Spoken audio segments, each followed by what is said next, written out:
Esther, Xerxes, Mordecai, Haman, all these people we're going to talk about today on DC Bible Study.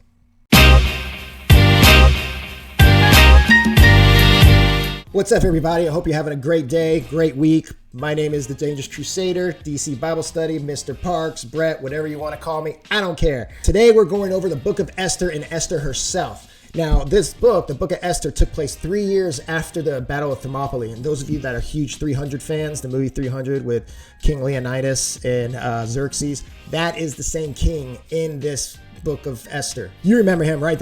You will see I am kind. You know that guy, right? Like, this is who he is. But he probably didn't look like that. You know, he probably wasn't like, oh, boo, boo. He was just an ordinary dude that was really mentally unstable. He wasn't all there, man. Let me tell you how unstable this guy was. King Xerxes, a storm came and sunk some of his ships that were in the ocean. So Xerxes commanded his army to go into the ocean and start slashing and stabbing the waves to punish the ocean for sinking the ships. That's how mentally unstable this guy was. But he had an eye for women. He did. Got to give it to him. So the story starts out with King Xerxes throwing a huge banquet. It was a 7-day banquet, and he let all the people come into the king's palace and drink as much as they wanted for 7 days. So you know what happened there. The drinks got going. The stuff started flowing.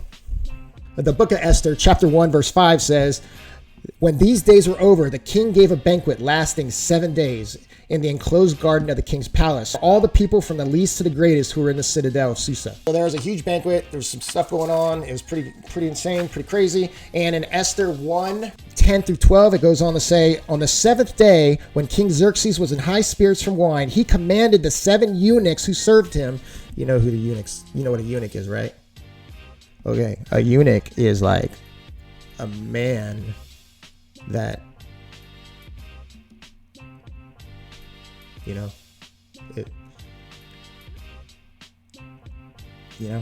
On the 7th day, when King Xerxes was in high spirits from wine, he commanded the 7 eunuchs who served him to bring before him Queen Vashti, wearing her royal crown in order to display her beauty to the people and the nobles, for she was lovely to look at. But when the attendants delivered the king's command, Queen Vashti refused to come. Then the king became furious and burned with anger. Now, Vashti, she's got a point. Listen, 7 days of drinking wine all day, a 7-day party, and then King Xerxes wants his wife, who, by the way, was pregnant at the time, and he's like, hey, get, listen, man, she's fine, man, she's fine. She looks good, let me show you. Hey, go get Vashti. Only her crown. No, only her crown. When Vashti heard this, and she's like, no, I'm not doing that.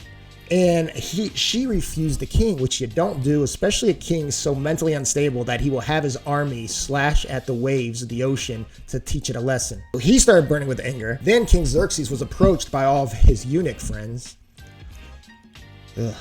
And his eunuch friends said, listen, it's basically his cabinet. If he were the president of America, of the United States, you know how the president has all these cabinet people that advise him and stuff like that. Well, they came to him and said, hey, listen, King Xerxes, we have a problem. Because Queen Vashti said no to you, that shows every woman in the kingdom that they can say no to their husbands. And we can't have that. Now, remember, this isn't today's time.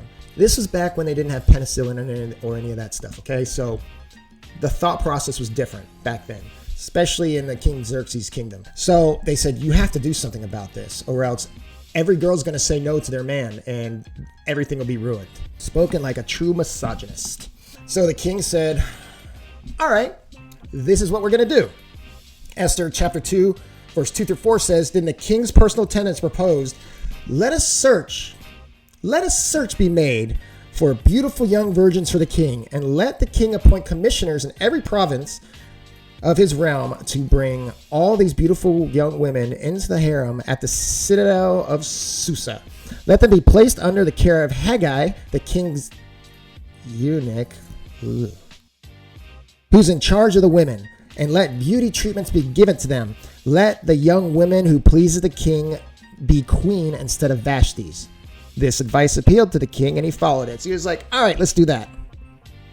So the king is sending out all of his people and saying, find me the best looking women.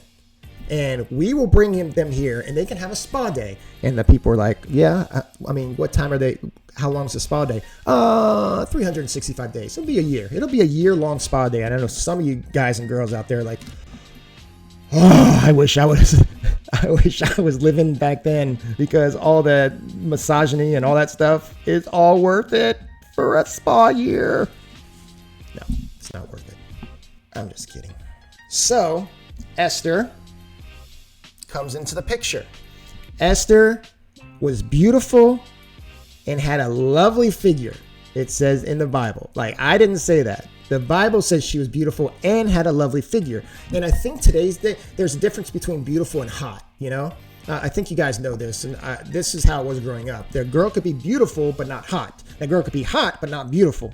But Esther was both. She was beautiful and hot. And right now I'm just thinking about my wife. But so Mordecai was Esther's guardian. And Esther's family died, was killed, and Mordecai was there and took her in. Both Mordecai and Esther, they're Jews. They're Jewish people. And Mordecai forbid Esther to tell them about their nationality. He was like, do not say you're a Jew. Keep that to yourself. Don't say it. And so Mordecai forbid her, and she was like, all right, I'm not going to say anything. And that was that. And they find her, and they're like, wow, this girl's not only beautiful, she's hot. So they brought her in and said, hey, guess what? You get a year-long spa day at the palace. Then you get to have this beauty contest. It's going to be amazing. You're going to love life. So Esther goes with him. And in that whole year, I don't know if a year back then was 365 days or not. It might have been like 320 or something like that. I don't know. But during that year, Mordecai would walk to the palace gates to check on Esther, to see how she was and what she was doing and stuff like that. So he's still her guardian. He's still watching over her, even though she's at a spa day. So it says that in Esther chapter 2, verses 10 and 11 says, Esther had not revealed her nationality and family background because Mordecai had forbidden her to do so. Every day he walked back and forth near the courtyard of the harem to find out how Esther was and what was happening to her. So during that spa year, she would be with the harem. And Haggai, I believe, was in charge of the harem. So after they had their spa day and beauty treatments for the day, they'd send the most beautiful women back into the harem. That's where they slept. So the year-long spa day ends, and it's time for the beauty contest. And King Xerxes was bringing a woman in one at a time and talking with them and looking at them. And, you know, I don't know the qualifications or the categories. You know, I don't think King Xerxes asked, you know, if you had one wish, what would it be? And the girl said, world peace. I want world peace. He probably didn't ask that, and Esther probably didn't answer that. But Esther came in, and Xerxes saw her, and he was like, what is that? She's amazing. She's beautiful. She had a lovely figure. And not just that, when Xerxes was talking to her, she was matching him with wit. She had intelligence, so she was able to spar with him as far as this conversation goes. So then Xerxes saw her, talked to her, and saw how beautiful and lovely figure, all that stuff, and said, you know what? That's my new queen. She's amazing. She's the most beautiful woman I've ever seen. That's my new queen. Now, boom, Esther is the queen with King Xerxes. And Mordecai, he's still going back and forth from his home to the palace gates to check on Esther and see how she's doing and everything. And one trip there, he passes by two soldiers, and they were actually plotting to kill King Xerxes. They weren't happy with him. I don't know, maybe during that 7-day party, they had to stand watch or something that whole time. And so they didn't get any wine or something. I don't know. But they started plotting. They're speaking out loud, trying to plot to kill Xerxes. But Mordecai overheard it. Mordecai gets Esther's attention and said, hey, look, this is what's going on. This guy and this guy, their names are Big Thana and Teresh.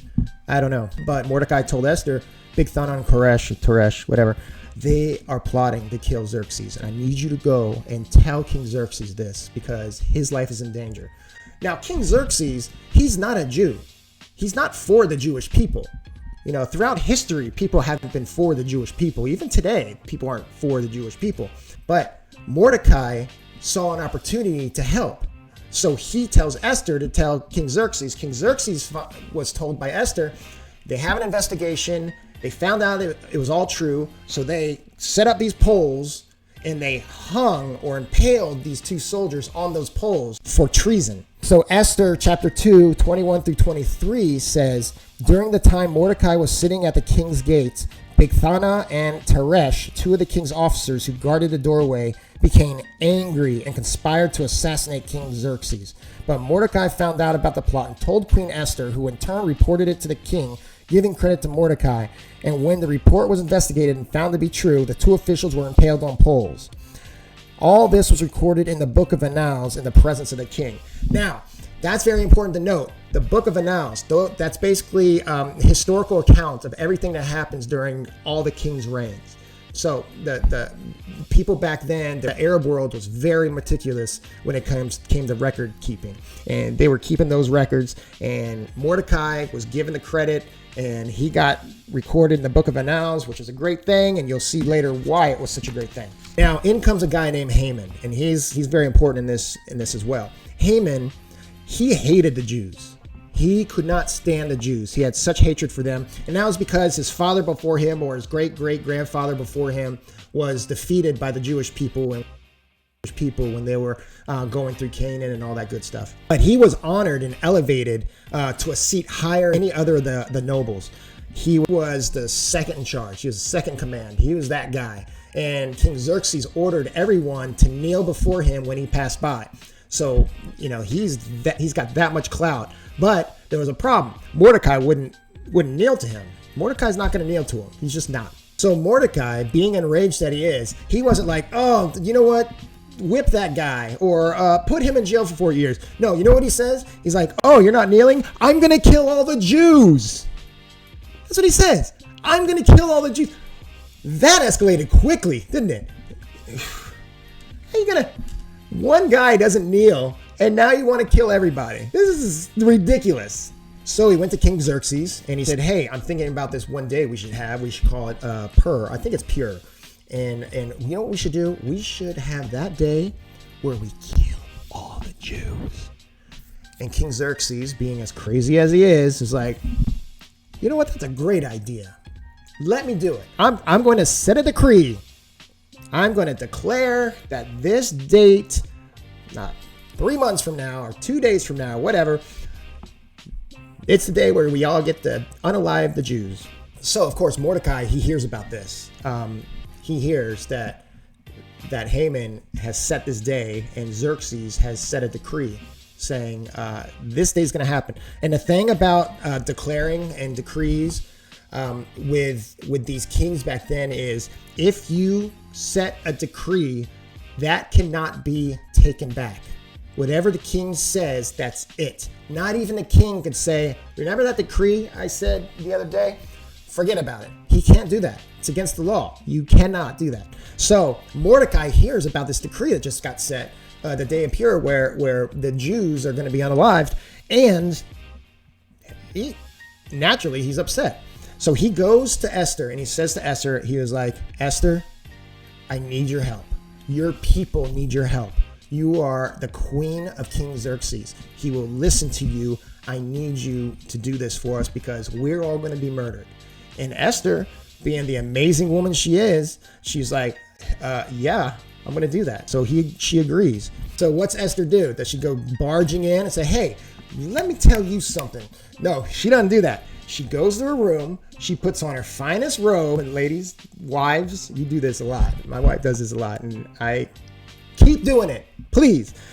So she puts on her finest robe, she gets all pretty, and then she requests an audience with the king, and King Xerxes sees her in the doorway, and he's like, oh my gosh, she's so hot. What? Why is she with me? Oh yeah, that's right, I'm king. So he's like, come on in. Heck, yeah, come on in. And women, keep doing that with your men because man, we appreciate stuff like that. Anyways, he doesn't just say, what do you want? What's your wish? He says, you know what? What request do you have for me? I will give you anything up to half the kingdom. Do you understand how good looking you must be for the king to say, you can take half of it? And this isn't like divorce here. Here in these days, like that doesn't happen back then. A king saying, you can have half my kingdom if you want. if you ask. That's how put together she was. She says to King Xerxes, she says, all I want is a banquet. And I want to honor you and Haman. And at that banquet, I'll give you my next request. And he's like, what? You said banquet, aka party? Heck yeah, I'm in on that. Done. Let's set it. So they set the date. They sent out invites. Those evites. Do people do evites anymore? So Haman found out that they're throwing a banquet for him. He doesn't know what Esther has up her sleeve. Nobody really knows. But he's been told that Esther is setting a banquet celebrating King Xerxes and Haman. So Haman, he's on cloud 9 right now, because not only is he second in command, not only does he have a banquet that's being thrown for him in his honor, but also he's like, you know what? I got a plan. I know I set the day where all the Jews will be unalived. I know I did that, and that's great. But I want to personally unalive that Mordecai guy. So I'm going to set a pole right outside my house to impale him on the next day. So every day I walk out of my house, I can see them hanging there, decaying. This is what he wants to do. He's on cloud 9. Why not cloud 10? It's too hot up there. Cloud 8, precipitation. In Esther chapter 5:14, this is of Haman. His wife Zeresh and all of his friends said to him, have a pole set up reaching to a height of 50 cubits and ask the king in the morning to have Mordecai impaled on it. Then go with the king to the banquet and enjoy yourself. And this suggestion delighted Haman. Everything's going Haman's way right now. He's like, I'm unstoppable. I don't know the rest of the song. I mean, he's feeling unstoppable. So he goes to sleep that night and he's like, this is amazing. I'm getting everything I want. I can't wait. Little does he know that night, while Haman's probably sound asleep, like having the best sleep in his life because everything's going his way, that night King Xerxes couldn't sleep. He was very restless, and he asked the person that had the Book of Chronicles to read to him so he could fall asleep. And all of you that read before bedtime know how effective that is. And during the reading, the account of Mordecai saving King Xerxes from being assassinated was read to him. And he forgot that even happened. That was some years back, and he just completely forgot about it. Remember, King Xerxes is in the brightest bulb in the freaking drawer. Let me read to you Esther chapter 6, verses 1 through 5. It says, that night the king could not sleep, so he ordered the Book of Chronicles, the record of his reign, to be brought in and read to him. It was found recorded that Mordecai had exposed Bigthana and Teresh, two of the king's officers who guarded the doorway, who had conspired to assassinate King Xerxes. What honor and recognition has Mordecai received for this? The king asked. Nothing has been done for him, his attendants answered. So I'll stop it at verse 3 right now. So that night he heard that. And he was like, wait, we haven't even honored this guy? And the guy's like, no, we haven't honored him. We just put it in the Book of Annals. So that morning, he says to him in verse 4, the king said, who's in court right now? And at this point, Haman had just entered the outer part of the palace to speak to the king about impaling Mordecai on a pole he had set up for him. And his attendant that was there reading that stuff to him answered, it's Haman. Haman's out there. And he's like, oh, bring him in. I got to ask him something. In the morning, Haman's walking in.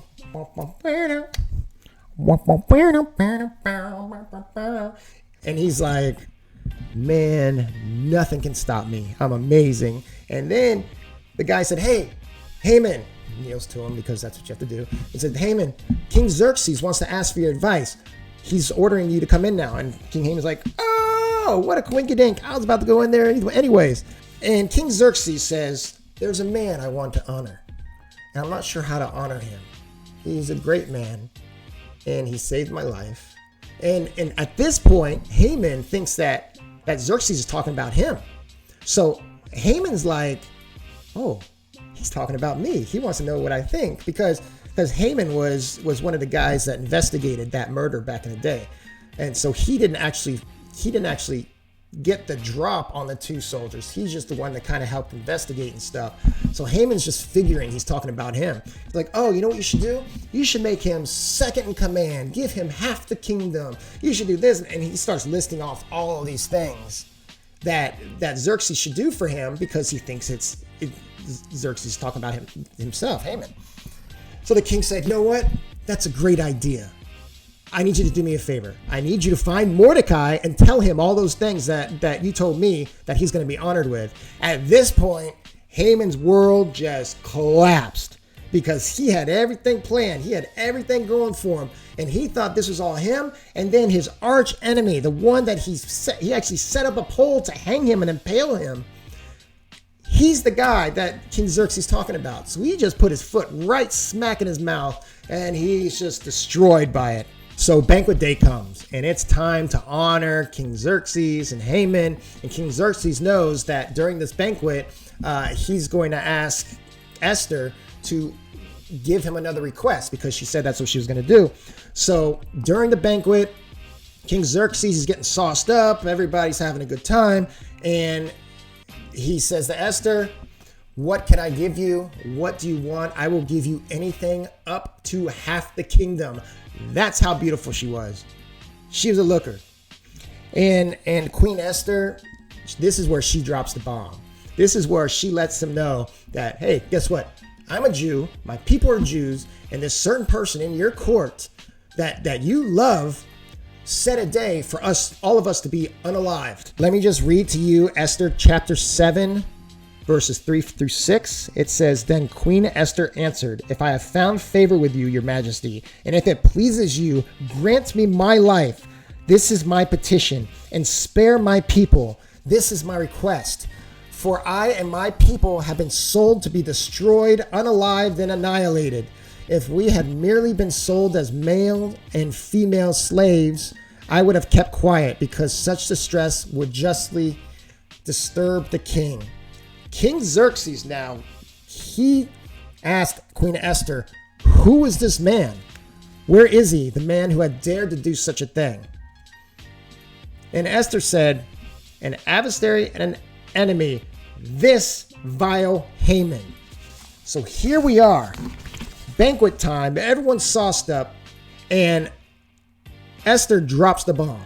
Said, I'm a Jew, my people are Jews. There's a day that has been set, and this guy tricked you into making a decree, and because of that, I'm going to be unalived, my people are going to be unalived, and I'm asking for your help. Now remember, this is a king that would have gladly given her half the kingdom.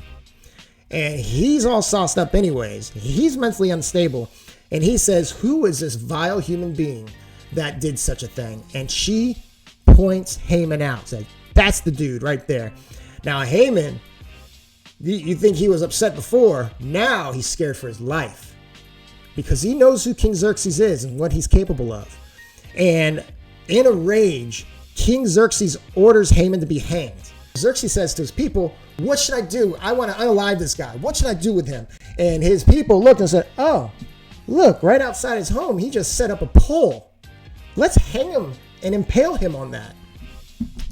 That's exactly what they did. Esther chapter 7, verse 9 and 10 says, then Harbona, one of the eunuchs, attending the king, said, a pole reaching to height of 50 cubits stands by Haman's house. He had it set up for Mordecai, who spoke up to help the king.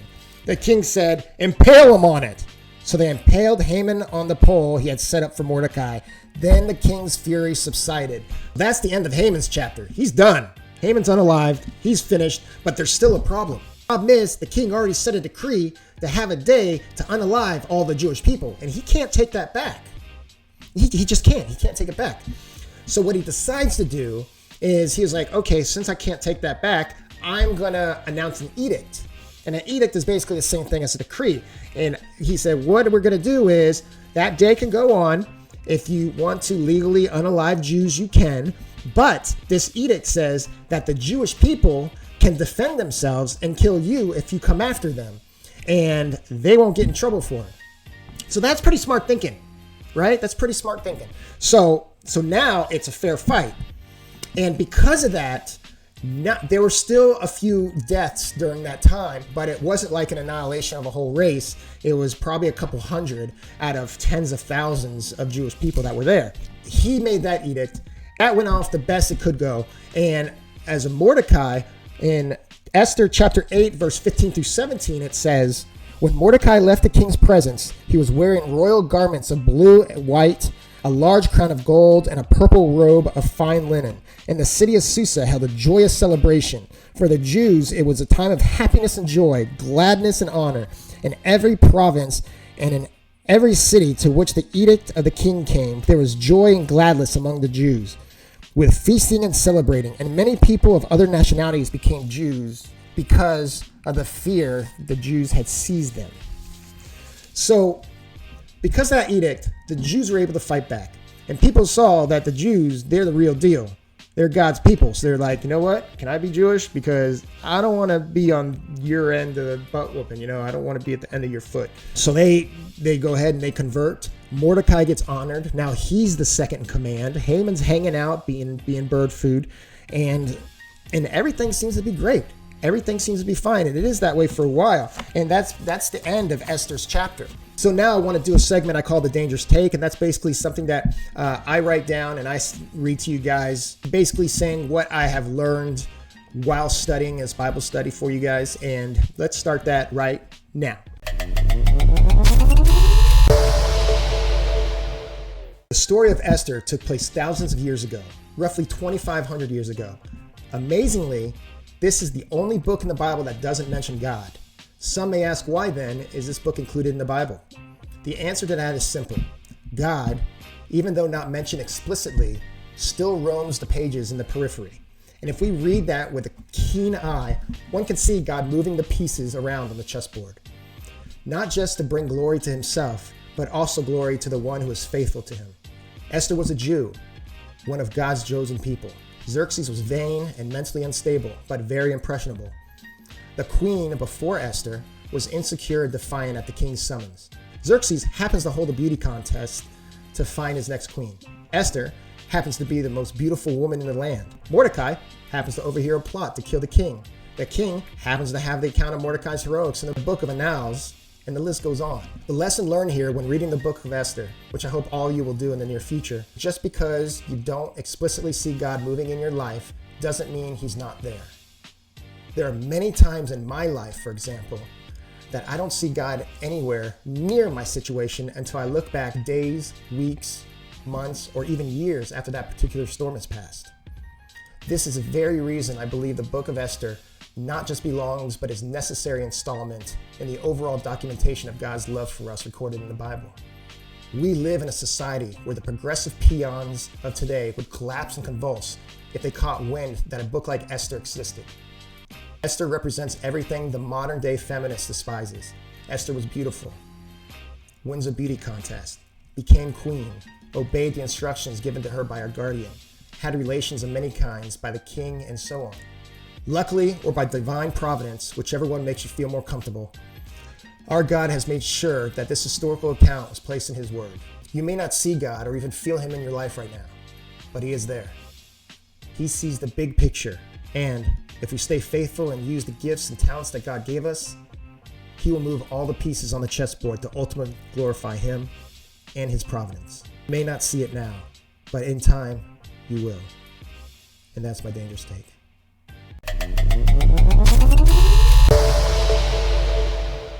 Now it's time for segment, things to take away, and I have 4 things to take away today, so let's start that right now. All right, things to take away. Number 1, God is always in the details of your life.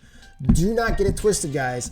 God is there. You may not hear him, you may not see him, you may not feel him, but he is there. Who do you think gives you your next breath?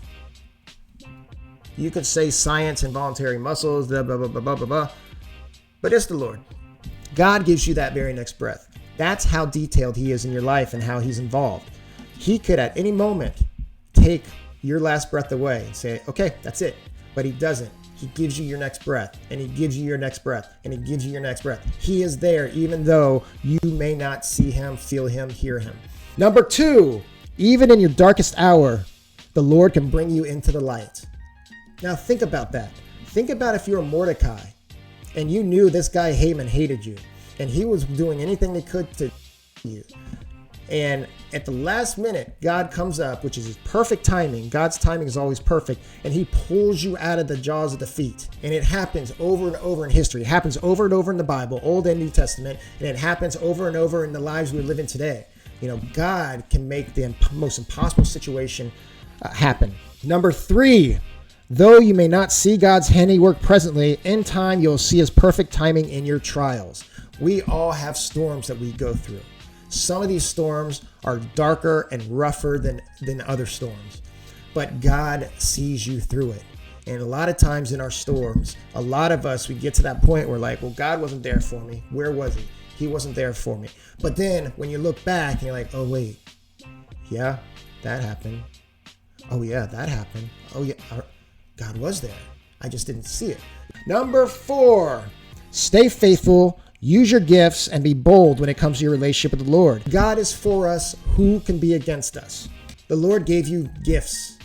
There are some things that you excel at. And that is a great thing. And that's something to be celebrated. But don't use it just for your own satisfaction and your own needs. The Lord gave you that gift so you can use it to glorify the Lord. And he is there. And if you're faithful and you be bold, you will not be defeated. I'm not talking about here on earth, because we're not storing up treasures here on earth, guys. In the blink of an eye, this can all go away. You know that. You guys realize that. But once we're absent from the body, we're present with the Lord if you're a follower of Jesus Christ. And if you're bold here and you stay faithful and you use your gifts to glorify the Lord, you're going to be successful. You are going to be victorious. You're going to live in an eternity in the heavenly realm with Jesus Christ and all the loved ones and everyone around.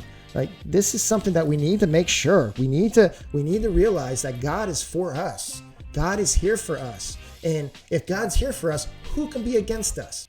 And if you say, well, there's Tommy, Ashley, and Tia from down the street. They hate me because I'm a Christian. So? Too bad for them. Pray for them. Because you know what? They're going to see in time, whether in this life or the next, that the Lord is the man. He's the greatest. He is the I am.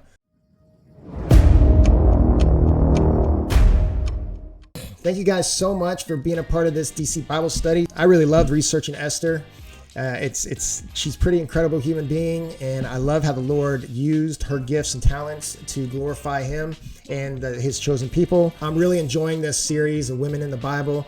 And next week's going to be another good one. Appreciate you guys coming and listening to this. And if you like this and you got something out of it, please give me a like, a subscription, share it, and do all that good stuff. I'm trying to get my numbers up so more and more people can be reached. Remember, everybody, be dangerous, love God, love people, love you.